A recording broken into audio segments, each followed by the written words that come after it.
নমস্কার, আরও একবার স্বাগত জানাই আমাদের ইউটিউব চ্যানেল মিন্ময় সহজের পক্ষ থেকে। আজকে কথা বলবো স্টাডি ফর বাড়ি স্কলারশিপ অ্যাপ্লিকেশন সম্পর্কে। হ্যাঁ, স্কলারশিপ অর্থাৎ স্টাডি ফর বাড়িতে অনেক ধরনের স্কলারশিপ দেওয়া হয়। সেটা হতে পারে এইচডিএফসি, সেটা হতে পারে এসবিআই, সেটা হতে পারে কলগেট, বা এই ধরনের যাই স্কলারশিপ পান না কেন যেখানে স্টাডি ফর বাড়ি লেখা রয়েছে, সর্বপ্রথম আপনাকে স্টাডি ফর বাড়িতে রেজিস্ট্রেশন করতে হবে। এবং রেজিস্ট্রেশন শুধু নয়, আধার অথেন্টিকেট করতে হবে। অর্থাৎ আজকে আপনাদেরকে এই স্টাডি ফর বাড়ি ওয়েবসাইটে গিয়ে প্রথমে রেজিস্ট্রেশন, তারপরে কোনো একটা স্কলারশিপকে নিয়ে আলোচনা করে সেখানে আধার অথেন্টিকেট করে দেখাবো।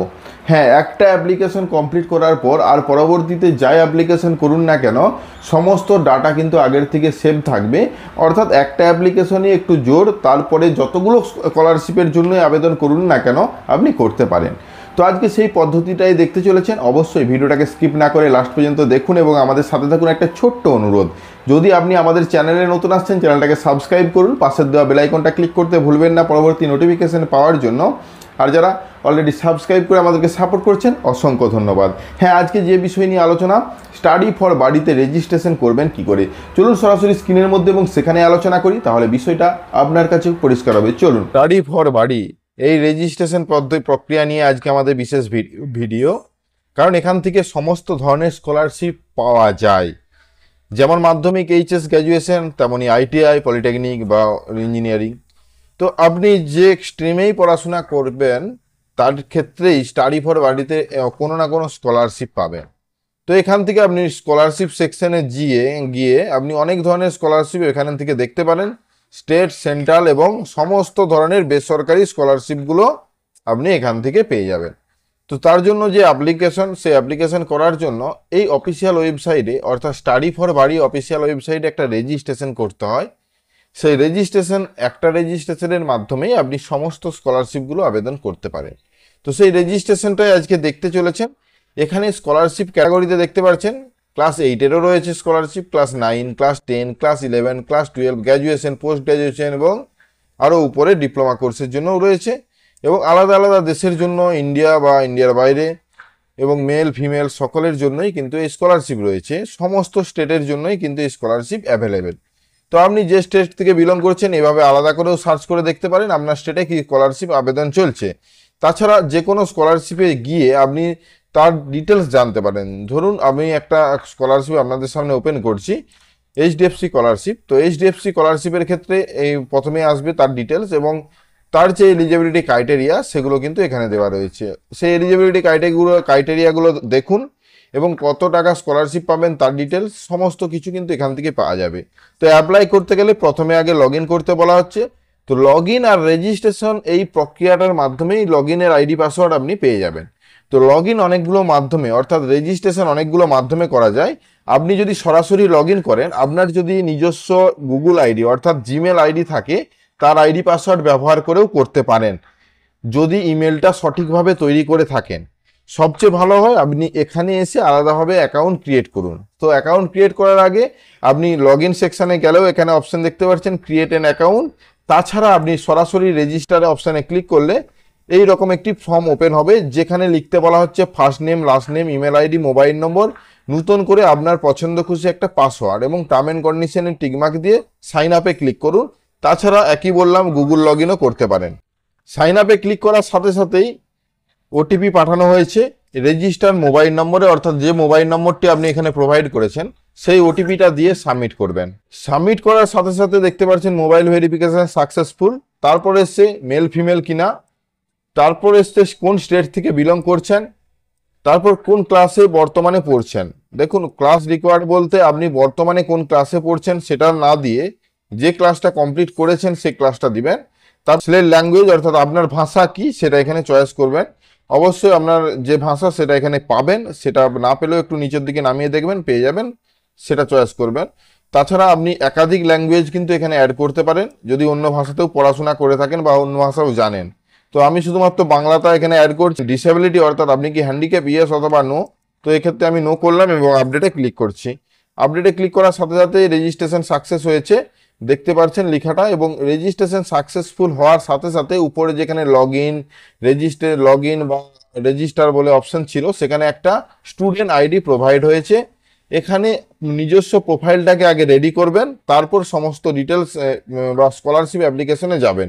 তাছাড়া সরাসরি আবেদন করলেও আপনাকে ওই অপশানগুলোই আগে ফিল করাবে যে অপশানগুলো রেজিস্ট্রেশন পার্টে ছেড়ে এসেছেন, অর্থাৎ সম্পূর্ণ ডিটেলসটা আগে নিজস্ব যে ডিটেলসটা সেটা কিন্তু সঠিকভাবে ফিল করতে হবে। স্টার্ট অ্যাপ্লিকেশন যখনই করবেন কোনো স্কলারশিপের, তখন লেখা উঠছে সেই স্কলারশিপের এলিজিবিলিটি ক্রাইটেরিয়া, আপনি 55% নাম্বার পেয়েছেন কিনা, ইয়েস অথবা নো। তো ইয়েস করলে তবেই এলিজেবল। তো আপনার পারিবারিক ইনকাম 2.5 লাখ টাকার নিচে কিনা, তো অবশ্যই এখানে ইয়েস করবেন, অ্যানুয়াল ইনকাম ইয়েস করবেন, তবেই কিন্তু এলিজেবল। চেক এলিজিবিলিটি ক্লিক করবেন, এলিজেবল ওকে হবে, তারপর আসবেন ফর্ম ফিল আপের বিস্তারিত তথ্য। তো ফর্ম ফিল আপে স্টাডি ফর বাড়িতে রেজিস্ট্রেশনের আপনি চাইলে আগে প্রোফাইলটা রেডি করে নিতে পারেন, বা আপনি কোনো অ্যাপ্লিকেশন করার সময়ও প্রোফাইলটা রেডি করতে পারবেন। তারপর একটা প্রথমেই যে অপশনটা আসবে, যে কোনো স্কলারশিপ প্রথম যখন আবেদন করবেন তখন আধার ভেরিফিকেশন, এটা একটা খুবই গুরুত্বপূর্ণ, কারণ আধার কার্ডের যা নাম, যা ডেট অফ বার্থ, সমস্ত কিছু কিন্তু অটোমেটিক কালেক্ট করে নেওয়া হবে আধার থেকে। তো এখানে আধার ভেরিফিকেশন কার্ডে ক্লিক করলাম, ক্লিক করার সাথে সাথে দেখতে পাচ্ছেন আধার কার্ড নম্বর লেখার জায়গা, আধার কার্ড নম্বর লিখে নেক্সট অপশনে ক্লিক করবেন। নেক্সট করার সাথে সাথে আধার কার্ডের যে মোবাইল নম্বরটি দেওয়া আছে তাতে ওটিপি যাবে, এবং সেই ওটিপিটা দিয়ে সাবমিট করবেন।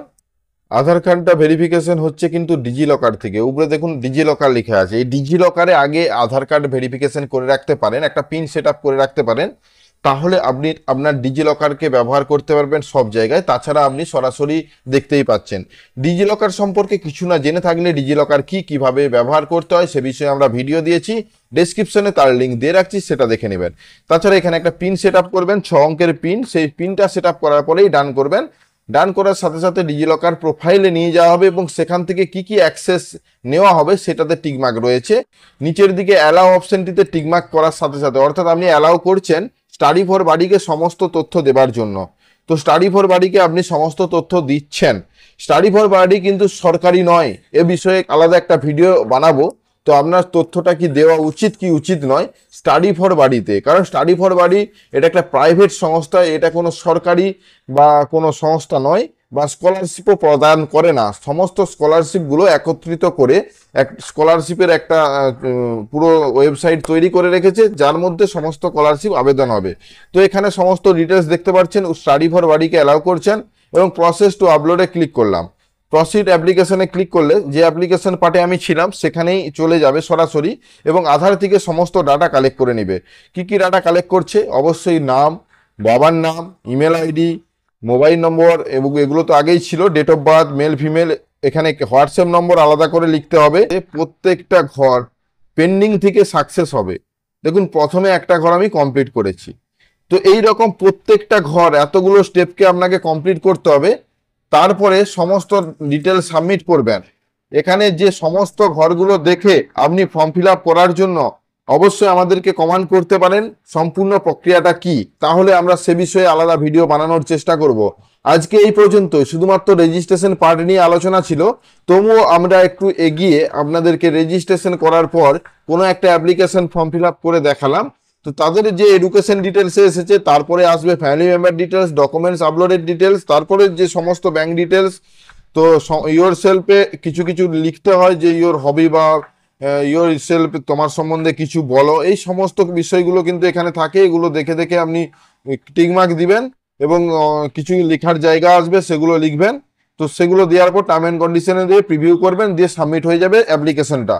তো অ্যাপ্লিকেশন সাবমিট হয়ে যাওয়ার পর আলাদা একটা ইন্টারফেস আসবে, আপনি যে পেজটিতে রয়েছেন সে পেজটির মধ্যে থাকবে না, তখন আপনার ড্যাশবোর্ড একটা তৈরি হবে, এবং ড্যাশবোর্ডের মধ্যে আপনি কোন কোন অ্যাপ্লিকেশন করেছেন সেটা দেখতে পাবেন। বেশি কমান্ড, বেশি রিভিউয়ের উপর ভিত্তি করে আমরা কিন্তু ভিডিও বানাবো। অবশ্যই সেজন্য ভিডিওটা শেয়ার এবং সাবস্ক্রাইব করতে ভুলবেন না। যদি চ্যানেলে নতুন আসছেন অবশ্যই শেয়ার করে দিন, লাইক করতে ভুলবেন না। ধন্যবাদ। আশা করি আজকে যে বিষয় নিয়ে ভিডিওটা ছিল সম্পূর্ণ ভালোভাবে বুঝতে পেরেছেন। যদি ভিডিওটা ভালো লাগে লাইক এবং শেয়ার করে দিন। আমাদের চ্যানেলে নতুন হলে চ্যানেলটাকে সাবস্ক্রাইব করুন, পাশের দেওয়া বেল আইকনটা ক্লিক করতে ভুলবেন না পরবর্তী নোটিফিকেশন পাওয়ার জন্য। আর যারা অলরেডি সাবস্ক্রাইব করে আমাদেরকে সাপোর্ট করছেন অসংখ্য ধন্যবাদ। এভাবেই পাশে থাকুন, দেখা হচ্ছে নতুন কোনো ভিডিও নিয়ে। ধন্যবাদ।